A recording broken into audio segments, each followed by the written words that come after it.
Frame வந்து அப்படியே உள்ளுக்கு வரணும், சரியா? ஸோ இன்னைக்கு நம்ம ஸ்டூடியோ டூர் தான் பார்க்க போகிறோம். மற்றவங்கள மாதிரி நீனும் ஸ்டூடியோ டூர், ஆஃபீஸ் டூர் அந்த மாதிரி ஆரம்பிச்சிட்டியா அப்படின்னு சொல்லி கேட்காதீங்க. ஏன்னா நிறைய பேர் வந்து என்கிட்ட கேட்குறீங்க, என்ன கேமரா யூஸ் பண்ணுறீங்க, என்ன மைக் யூஸ் பண்ணுறீங்க அப்படின்ற மாதிரி. சரி, அதனால் உங்களுக்கு சொல்லிடுவோம். ஏன்னா நம்ம வீடியோ அவ்வளோ குவாலிட்டியாக இருக்கான்னு தெரியல, இருந்தாலும் கூடுமான அளவு முயற்சி பண்ணிகிட்டு இருக்கோம். அண்ட் பேசிக்காகவே நான் ஒரு பட்ஜெட்டான ஆள், எல்லாத்தையும் பட்ஜெட்டுக்குள்ளே வாங்கணும் அப்படின்னு சொல்லி முயற்சி பண்ணுவேன். ஸோ அந்த அடிப்படையில் எப்படி நம்ம பட்ஜெட் விலையில் எல்லாத்தையும் செட் பண்ணியிருக்கோம் அப்படின்றத தான் பார்க்க போகிறோம். வாங்க பார்க்கலாம். ஸோ இதுதான் வந்து நம்மளோட ஆஃபீஸ் கம் ஸ்டூடியோ. ரீசெண்டாக தான் ஷிஃப்ட் பண்ணோம். Welcome to our studio. So இங்கே தான் உட்காந்து நான் வந்து பேசிகிட்டு இருப்பேன். நீங்கள் வீடியோலாம் பார்த்துருப்பீங்க. இதுதான் நம்ம யூஸ் பண்ணுற டேபிள். ஸோ இப்படி தான் உட்காந்து நான் பேசிகிட்டு இருப்பேன். ஸோ இதோட பேக்ரவுண்ட் வந்து பார்த்திங்க அப்படின்னா பெருசாலாம் ஒன்றும் கிடையாது. செப்பரேட்டாக வால் செட்டப்பு இல்லை இன்டீரியர் செட்டப்பு அந்த மாதிரிலாம் எதுவும் கிடையாது. ஜஸ்ட்டு ஒரு ஒயிட் ஸ்க்ரீனு.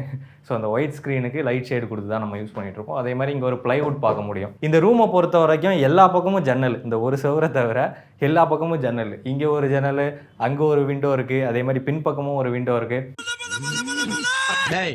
இதெல்லாம் ஒரு காரணம். ஸோ சுற்றியும் விண்டோ இருக்குது. அதே மாதிரி இன்னொரு பிரச்சனை என்னன்னு சொல்லிக்கிட்டிங்கன்னா எதிரிலேயே வந்து ரோடு. ஸோ அந்த ரோடுலேருந்து பயங்கரமான நாய்ஸ் வரும்.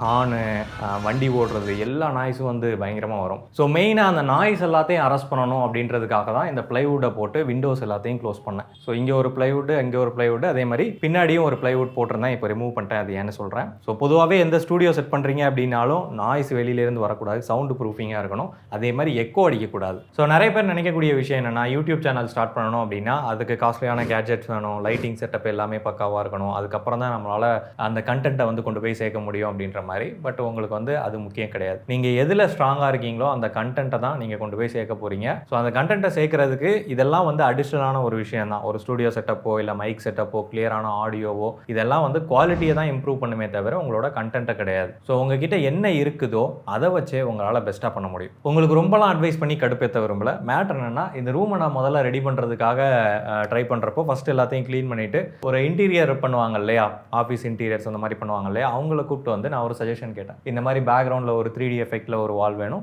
அண்ட் லெஃப்ட் அண்ட் ரைட் சைடில் ஒரு சவுண்ட் ப்ரூஃபிங் வேணும், அண்ட் அதையும் கூட பேக்ரவுண்டில் யூஸ் பண்ணுற மாதிரி வேணும் அப்படின்ற மாதிரி கேட்டிருந்தப்போ அவங்க கொடுத்த கொட்டேஷன் வந்து பார்த்தீங்கன்னா 1.5 லட்ச ரூபா கொடுத்தாங்க. ஐயா, 1.5 லட்ச ரூபா கொடுக்குற அளவுக்குலாம் ஒர்த்து கிடையாது, நீங்கள் தயவு செஞ்சு கிளம்பிடுங்க அப்படின்னு சொல்லி அனுப்பிவிட்டேன். அதுக்கப்புறமா வால்பேப்பர் போடலாம் அப்படின்னு சொல்லி பிளான் பண்ணியிருந்தேன். ஆனால் வால்பேப்பர் போடுறத உள்ள பிரச்சனை என்னன்னு சொல்லி கேட்டிங்கன்னா, ஸோ அந்த செவர் வந்து பார்த்தீங்க அப்படின்னா மழை பெய்யும் போது இதில் பயங்கரமான தண்ணீர் வந்து தேங்க ஆரம்பிக்கும். ஸோ அப்போ நம்ம வால்பேப்பர் ஒட்டியிருந்தோம் அப்படின்னா கண்டிப்பாக அது வந்து உறிஞ்சிட்டு வந்துடும். ஸோ அதனால் வால்பேப்பரும் என்னால் இதில் ஒட்ட முடியாது. ஸோ அதுக்கு பதிலாக நான் ப்ரிஃபர் பண்ணது தான் இந்த ஸ்க்ரீனு. ரொம்ப சீப். வெறும் 800 ரூபாயில் 3 ஸ்க்ரீன் வந்து வாங்கினேன். ஒன்று க்ரீன் கலரு, பிளாக் கலரு, இன்னொன்று வந்து ஒயிட் கலர். என்னோட பிளான் வந்து சிம்பிள் தான்.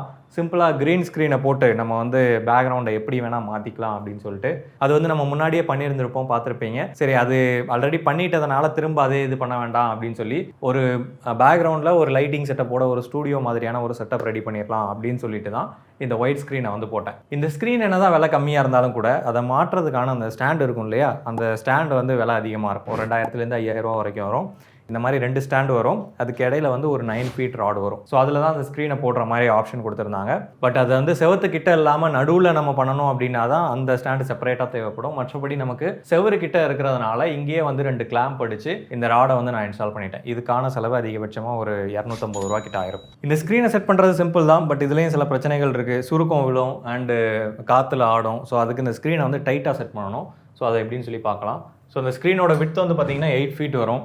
நான் அந்த மேலே போட்டிருக்க ராடு வந்து 9 feetக்கு போட்டிருக்கேன். ஸோ இப்போ இதை ஃபுல்லாக எக்ஸ்டெண்ட் பண்ணிவிட்டு இந்த லெங்த் வந்து 12 அடி அப்படின்றதுனால கீழே கொஞ்சம் துணி இருக்கும். ஸோ அந்த வெயிட்டே வந்து கொஞ்சம் இந்த ஸ்க்ரீனை வந்து பேலன்ஸ் பண்ணோம். இப்போ இது மேலே ஃபிக்ஸ்டாக இருக்கணும் அப்படின்றதுக்காக இந்த மாதிரியான கிளிப்பு 2 பக்கமும் நம்ம போடுறோம். அப்போ தான் வந்து இது மூவ் ஆகாமல் இருக்கும். இது வந்து உங்களுக்கு கார்டுகள்கிட்டே கிடைக்கும். இல்லை நீங்கள் கடையில் வாங்கினாலும் வாங்கிக்கலாம். இல்லை வேறு எதுவும் அல்டர்னேட்டிவ் கிளிப்ஸ் இருந்தாலும் அதை நீங்கள் யூஸ் பண்ணிக்கலாம். ஜஸ்ட் அதை ஒரு இடத்துல பிளேஸ் பண்ணணும், ஹோல்ட் பண்ணணும், அவ்வளோதான். ஸோ அடுத்தபடியாக சைட் சப்போர்ட். என்னால் சைட் சப்போர்ட் கொடுக்க முடியாது. அப்படி கொடுக்கணும்னா அந்த செவத்தில் ட்ரில் பண்ணி தான் கிளிப்ஸ் மாட்டுற மாதிரி இருக்கும். ஸோ அதனால் நான் வந்து பாட்டம் சப்போர்ட் கொடுக்க போகிறேன். அதாவது இந்த மாதிரியான ஒரு பெரிய ராடை வச்சு கீழே வந்து டைட்டாக அந்த ஸ்க்ரீனை பிடிச்சி இழுக்கிற மாதிரி இந்த ராடை மேலே வச்சுருவேன். ஸோ அப்போ எனக்கு இந்த ஸ்க்ரீன் வந்து டைட் ஆகிரும் ஃபுல்லாக. ஸோ இப்போ பார்த்தீங்கன்னா ஓரளவுக்கு ஸ்க்ரீன் வந்து செட் ஆகிடுச்சு. சின்ன சின்ன சுருக்கங்கள் இருந்தாலும் அது நம்ம லைட்டிங் ஸ்ட்ரெயிட்டாக போடும்போது பெரிய அளவில் வித்தியாசம் தெரியாது. ஓகே, இப்போ அடுத்தபடியாக லைட்டிங். இது வந்து ஒயிட் ஸ்க்ரீன். இந்த ஒயிட் ஸ்க்ரீனை நம்ம ஒயிட்டாகவும் பயன்படுத்தலாம், பட் இருந்தாலும் இதுக்கு ஏதாவது கலர் டோன் கொடுக்கும்போது அதுக்கு தகுந்தாப்பில் இந்த ஸ்க்ரீன் வந்து கலரை மாற்றிக்கும். ஸோ அதுதான் அடுத்து பண்ண போகிறோம். ஸோ அதுக்காக உள்ளது தான் இந்த விப்ரோவோட எல்இடி பேட்டர்ன். இதை பற்றி பெரிய ஒரு பஞ்சாயத்து பண்ணி வீடியோ போட்டிருப்போம். பட் இருந்தாலும் இதை தான் நான் யூஸ் பண்ணிகிட்ருக்கேன். ஸோ இதில் கலரை வந்து சேஞ்ச் பண்ணிக்க முடியும். அந்தளவு எஃபெக்டிவாக இல்லை அப்படின்னாலும் நம்ம எடிட்டிங்கில் கொஞ்சம் எஃபெக்டிவாக அதை வந்து மாற்றிக்க முடியும். ஸோ இது பேக்ரவுண்டில் அந்த லைட் அடிக்கிற மாதிரி நம்ம வந்து இப்போ செட் பண்ண போகிறோம். அடுத்து இந்த மாதிரி 2 டப்பாவை வச்சுட்டு அது மேலே வந்து இந்த லைட்டை இப்போ வைக்கிறோம். அவ்வளோதாங்க மேட்ரு. ஸோ இப்போ பார்த்தீங்கன்னா பேக்ரவுண்டில் ப்ளூ கலரில் நமக்கு ஷேடு வந்து கிடைக்குது. இது நம்ம என்ன கலர் வேணுமோ அதுக்கு தகுந்தாப்பில் நம்ம அந்த ஷேடை வந்து சேஞ்ச் பண்ணிக்க முடியும். ஸோ இதில் நமக்கு ரெட் பேக்ரவுண்ட் வேணும்னா இப்போ ரெட் கலரில் மாற்றிக்க முடியும். பிங்க் வேணும்னா பிங்க் கலரில் மாற்றிக்க முடியும். எல்லோ வேணும்னா எல்லோ கலரில் மாற்றிக்க முடியும். ஸோ இந்த மாதிரி ஒரே லைட்டை வச்சு நம்மளால் பேக்ரவுண்டு ஒயிட் பேக்ரவுண்ட் இருக்கனால என்ன கலரில் வேணாலும் நம்மளால் பேக்ரவுண்டை வந்து ஆல்டர் பண்ணிக்க முடியும். முதல்ல அந்த லைட்டிங்காக நான் கடையில் தான் அந்த ஸ்டூடியோக்கான எக்யூப்மெண்ட்லாம் சேல் பண்ணுவாங்க இல்லையா, அவங்கள்ட்ட தான் போய் பார்த்ததும் அவங்கள்ட்ட கேட்டேன், ஒரு RGB லைட் வேணும், பேக்ரவுண்டில் ஜஸ்ட் எலிமினேட் பண்ணுற மாதிரி இருக்கணும் அப்படின்னு கேட்டப்போ ஒரு லைட்டை தூக்கி கொடுத்தாங்க. 15,000 சொன்னாங்க. எனக்கு அப்படியே தலை சுத்திருச்சு. ஏங்க ஜஸ்ட் லைட்டு பேக்ரவுண்டில் கொடுக்கறதுக்கு 15,000 அப்படின்னு சொல்லி கேட்டப்போ இது ஸ்டூடியோக்காக உள்ளது, இந்த ப்ரைஸிங் தான் வரும் அப்படின்னு சொல்லி சொன்னாங்க. அது இந்த லைட்டுன்னு மட்டும் கிடையாது, நீங்கள் எந்த ஸ்டூடியோ லைட் எடுத்தீங்கனாலும் கண்டிப்பாக ஒரு 8,000 15,000 அந்த ரேட்டு தான் சொல்லுவாங்க. பட் அதே வேலையை 1,300 விப்ரோ மாமா வந்து முடிச்சிட்டாப்ல. பட் விப்ரோவை நம்ம கழுவி ஊற்றிருந்தோம், அது வேறு டிபார்ட்மெண்ட். பட் இங்கே வந்து பார்த்தீங்க அப்படின்னா இது ஓரளவுக்கு லைட்டை வந்து இலிமினேட் பண்ணுது. ஸ்டூடியோ லைட்டும் இதுவும் ஒன்றான்னு சொல்லி கேட்டிங்கன்னா கிடையாது. அது வந்து ஸ்டூடியோ லைட்டு ஸ்டூடியோக்காக பயன்படுத்துறது, இது வந்து நார்மல் லைட். ரெண்டுத்துக்கும் உள்ள டிஃப்ரென்ஸ் என்னன்னு சொல்லி கேட்டிங்கன்னா ஷட்டர் ஸ்பீடை கம்மி பண்ணு. ஸோ இப்போ பார்த்தீங்கன்னா தெரியும் லைட்டு பிளிங்க் ஆக ஆரம்பிக்குது. ஸோ இந்த லைட்டை வச்சு எடுக்கிறோம் அப்படின்னா குறிப்பிட்ட ஷட்டர் ஸ்பீடில் மட்டும்தான் எடுக்க முடியும். 50 இல்லை 100 அந்த ஷட்டர் ஸ்பீடில் மட்டும்தான் நம்மளால் எடுக்க முடியும். கேமராவில் ரொம்ப செட்டிங்கை மாற்றி நம்மளால் வீடியோ வந்து எடுக்க முடியாது. அப்படி மாற்றும் போது ஆட்டோமேட்டிக்காக அந்த லைட்டு ஃப்ளிக்கர் ஆக ஆரம்பிச்சிடும். பட் ஸ்டூடியோ லைட்டில் ஹையர் ஸ்விட்சிங் ஃப்ரீக்வன்சி கொடுத்துருப்பாங்க அப்படின்றதுனால அதில் அந்த பிரச்சனை வராது. ஸோ அது ஒன்று டிஸ்அட்வான்டேஜ். சரி, அடுத்தபடியாக மெயின் லைட், அதாவது கீ லைட்டுன்னு இந்த ஸ்டூடியோ டேர்ம்ஸில் சொல்லுவாங்க. அதாவது இங்கே இருக்குது இல்லையா, அதாவது நம்மளோட ஃபேஸை மெயினாக ஃபோக்கஸ் பண்ணக்கூடிய லைட்டு தான் வந்து இந்த லைட்டு. ஸோ இந்த லைட்டு வெளியில் ஒரு சாஃப்ட் பாக்ஸ் போட்டிருக்கேன், பார்க்க முடியும். ஸோ இது பார்த்தீங்கன்னா ஒரு சாஃப்ட் கிளாத். ஸோ இங்கே ஒரு சாஃப்ட் கிளாத் இருக்கும். ஸோ இது என்னன்னு சொல்லி கேட்டிங்கன்னா இதெல்லாம் வந்து டிஃப்யூஸ் பண்ணும், அந்த லைட்டோட இன்டென்சிட்டியை வந்து குறைச்சி நம்மளோட முகத்தில் விழுற அந்த லைட்டோட இன்டென்சிட்டியை வந்து கம்மி பண்ணும்.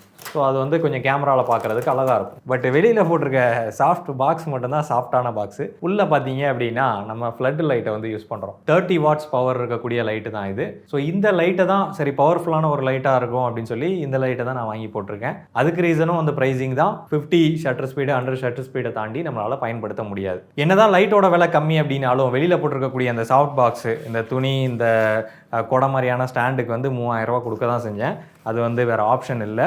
நீங்கள் வந்து சிம்பிளாக அந்த மாதிரி 100 ரூபா கொடையை கூட போடலாம். இங்கே இருக்குது பார்த்தீங்களா, இந்த கொடையோட விலை வந்து 100 ரூபா தான். இந்த கொடையை வச்சே கூட பண்ணலாம். பெரும்பாலான நேரங்களில் நான் இதை வச்சு மட்டுமே பண்ணியிருக்கேன். பட் இதில் உள்ள பிரச்சனை என்னென்னா இது லைட்டை வந்து அதிகமாக ஸ்ப்ரெட் பண்ணும். அதே இது பார்த்தீங்க அப்படின்னா லைட்டை ஃபோக்கஸ்டாக ஒரு இடத்துல அதே மாதிரி சாஃப்டான ஒரு லைட்டை கொடுக்கும். ஸோ இந்த டோனும் வேணும் அப்படின்றதுனால இது வச்சுருக்கேன். பட் இது வந்து மேண்டட்டரி கிடையாது.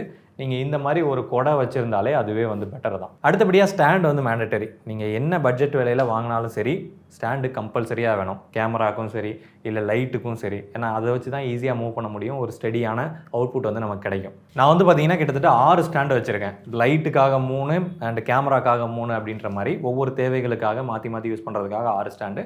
பட் உங்களுக்கு ஒரு 2 ஸ்டாண்ட் வந்து போதுமானது. ஒன்று லைட்டுக்காக, ஒன்று கேமராக்காக, அந்த மாதிரி. அடுத்தபடியாக அட்மாஸ்பியர் லைட்டு. இந்த கொடை லைட் வந்து பார்த்தீங்கன்னா இதையே வந்து மெயின் லைட்டாக பயன்படுத்த முடியும். இது லைட் அதிகமாக ஸ்ப்ரெட் பண்ணும். ஸோ அப்படின்றதுனால இதை நான் வந்து ஆன் பண்ணிவிட்டு கொஞ்சம் ஷூட்டிங் எடுக்கிற ஏரியாவிலேருந்து தள்ளி வச்சுருவேன். ஸோ இப்படி தள்ளி வைக்கும்போது என்ன ஆகும் அப்படின்னா அந்த ஷேடோ விழும் இல்லையா, இந்த லைட் இந்த பக்கம் கவர் பண்ணிச்சு அப்படின்னா இந்த பக்கம் ஷேடோ விழாமல் இது வந்து கொஞ்சம் லைட்டிங் எஃபெக்ட் வந்து கொடுக்கும். ஸோ அப்போ மூஞ்சி வந்து ரொம்ப டார்க்காக தெரியாது. ஸோ அதுக்காக தான் மெயினாக அந்த லைட்டை யூஸ் பண்ணுறது, ஒரு அட்மாஸ்பியரை வந்து கிரியேட் பண்ணுறது. ஸோ இதுக்கு வந்து இந்த டபுள் ஹோல்டர் தேவைப்படும். அண்ட் ஃபிலிப்ஸோட E27 பல்பு 27 வாட்ஸோடது. ஸோ அது வந்து 2 பல்ப் யூஸ் பண்ணியிருக்கேன். அண்ட் மேலே உள்ள அந்த மூடியை வந்து கழட்டிட்டேன். பிரைட்னஸ் அதிகமாக வேணும் அப்படின்றதுனால அந்த டிஃப்யூசரை வந்து கழட்டிட்டேன். அதுக்கு பதிலாக தான் நம்ம இந்த டிஃப்யூசரை யூஸ் பண்ணுறோம். இந்த கொடை இது ஒரு 100 ரூபா வந்துச்சு. ஸோ இது வந்து ஒரு அட்மாஸ்பியரிக் பேக்ரவுண்டை கொடுக்கும், அவ்வளோதான். அடுத்தபடியாக இந்த லைட்டு. ஸோ இது வந்து பார்த்தீங்கன்னா ஒரு டிண்ட் லைட். இது ஜஸ்ட் ஒரு ஹாலஜன் பல்ப் தான். அது மேலே நம்ம ஃபிலிப்ஸோட அந்த டிஃப்யூசரை வந்து மாட்டி வச்சிருக்கேன். ஸோ இது வந்து ஜஸ்ட் ரைட் சைடு பேக் கார்னர்லேருந்து என்னோட ஃபேஸுக்கு வந்து இந்த லைட் அடிக்கும். இது எதுக்காகனா ஜஸ்ட் ஒரு டிண்ட் கலரை கொடுக்கறதுக்கு, என்னோட ஸ்கின் டோனை கொஞ்சம் எடுத்து கொடுக்கறதுக்காக. ஏன்னா சுற்றியும் ஒயிட் அடிக்கும் போது ஓவர் ஒயிட்டாக தெரியும் மூஞ்சி. ஸோ அந்த என்னோட ஸ்கின் டோனை ஒரிஜினலாக காட்டணும் அப்படின்றதுக்காக இந்த மாதிரி டிஃப்ரெண்ட் ஆங்கிள் இருந்து நம்ம கலர்ஸ் கொடுக்கும்போது ஸோ அது நம்மளோட ஒரிஜினல் கலரை வந்து எடுத்து காமிக்கும். இதெல்லாம் யூடியூப் வீடியோஸ்லேருந்து கொஞ்சம் கொஞ்சமாக கற்றுக்கிட்டு அதுக்கப்புறமா அப்கிரேட் பண்ணதெல்லாம் தான் இந்த விஷயங்கள். ஸோ அடுத்ததாக வந்து பார்த்தீங்கன்னா இங்கே மேலே தொங்கிட்டு இருக்கக்கூடிய அந்த குண்டு பல்பு, இதுவும் வந்து விப்ரோ மாமாவோட தான், அந்த RGB பல்பு தான். இது எதுக்காக போட்டிருக்கேன்னு எனக்கே தெரியல. அவரே கன்ஃபியூஸ் ஆகிட்டாரு. பட் ஒரு நாள் நான் சும்மா மேலே இருந்து லைட் அடித்தா நல்லா இருக்குமே அப்படின்ற மாதிரி போட்டு பார்த்தேன். போட்டதுக்கப்புறமா கொஞ்சம் வீடியோவில் நல்லா இருக்கிற மாதிரி தெரிஞ்சுது. அதனால் இதையும் வந்து கண்டினியூ பண்ணிகிட்டு இருக்கேன். பட் இது வந்து எனக்கு அந்தளவு எஃபெக்டிவாக இருக்க மாதிரி தெரியல. இருந்தாலும் போடுறது ஒரு நல்லா இருந்துச்சு, அதனால் அப்படியே மெயின்டைன் பண்ணுறேன். So first main light, next background light, அப்புறம் டிண்ட் லைட்டு, அட்மாஸ்பியர் லைட்டு, மண்டை மேலே எரியக்கூடிய லைட்டு. ஸோ இதெல்லாம் சேர்ந்து தான் நமக்கு ஒரு ஸ்டூடியோ செட்டப் மாதிரி உருவாகுது. ஸோ அடுத்தபடியாக கேமரா அண்டு மைக்கு. கேமராவை பொறுத்த வரைக்கும் Canon M50 Mark II தான் ரொம்ப நாளாக யூஸ் பண்ணிகிட்டு இருக்கேன். கிட்டத்தட்ட 3 வருஷம் ஆயிடுச்சுன்னு நினைக்கிறேன். ஸோ நல்ல கேமரா தான், நல்ல அவுட்புட் கொடுக்கக்கூடியது. என்ன ஒன்றுனா கிட் லென்ஸை யூஸ் பண்ணி தான் நான் ரொம்ப நாள் யூஸ் பண்ணேன். அதில் வந்து ஆப்பேச்சர் கொஞ்சம் கம்மியாக இருக்கும், பேக்ரவுண்டில் அந்த பிளர் எஃபெக்ட் வந்து கம்மியாக தான் கிடைக்கும். ஸோ அதுக்கு அடுத்தபடியாக ரீசெண்டாக தான் வந்து 50mm லென்ஸ் வந்து அப்கிரேட் பண்ணேன். அதில் வந்து பேக்ரவுண்டில் பிளர் எஃபெக்ட் கொஞ்சம் நல்லாயிருக்கும். ஸோ அவுட்புட்டும் வந்து நல்லாயிருக்கும். மைக் வந்து பார்த்தீங்க அப்படின்னா ரொம்ப நாளாக போயா மைக்கு, அந்த ஒயரை பெருசாக வரும் இல்லையா, அதை திரும்ப பிஞ்சு ஒரு 3 மைக் கிட்ட வாங்கியிருப்பேன். வாங்கிட்டதுக்கப்புறமா தான் இந்த DJI மைக்கை வந்து வாங்கியிருந்தேன். இது வந்து ஒரு 35,000 கிட்ட வந்துச்சு. இப்போ அதோட விலை கம்மியாக தான் இருக்குது. ஆடியோ அவுட்புட்டை பொறுத்த வரைக்கும் போயா மைக் வந்து ஒயர்டு அப்படின்றதுனால அதில் ஆடியோ அவுட்புட் குவாலிட்டி வந்து நல்லாயிருக்கும். இது ஒயர்லெஸ் அப்படின்றதுனால அண்ட் இதோட அந்த ஃபெடிலிட்டி வந்து கொஞ்சம் கம்மியாக தான் இருக்கும். பட் ஓரளவு டீசென்ட் குவாலிட்டி மைக் தான். இதோட ஒயர்லெஸ் ஃபங்க்ஷனாலிட்டி மற்ற ஃபீச்சர்ஸுக்கு எல்லாத்துக்கும் தான் அந்த ப்ரைஸிங்னு சொல்லலாம். ஸோ அந்த கேமரா, மைக்கு, லைட்டு, ஸ்டாண்டு, ஸ்க்ரீனு, அந்த ஸ்க்ரீனுக்கு மாட்டுற ஸ்டாண்டு, இது வரைக்கும் ஸ்டூடியோக்காக யூஸ் பண்ண எல்லா ப்ராடக்ட்ஸையும் லிஸ்டிங் பண்ணி கீழே லிங்க் டிஸ்கிரிப்ஷனில் கொடுக்குறேன். தேவைப்படுறவங்க உங்களுக்கு அதில் என்னென்ன மாதிரி விஷயங்கள் வேணும் அப்படின்னு சொல்லி உங்களுக்கு ஒரு ஐடியா கிடைக்கும் அதை பார்த்தீங்கன்னா. ஸோ தேவைப்படுறவங்க அதை பார்த்து வேணுன்றவங்க வாங்கிக்கலாம். ஒரு முக்கியமான மேட்டர் சொல்ல மறந்துட்டேன். இந்த டேபிள் பலவிதமான எக்ஸ்பெரிமெண்ட்ஸ், பலவிதமான பஞ்சாயத்து இந்த டேபிளில் தான் நடந்திருக்கு.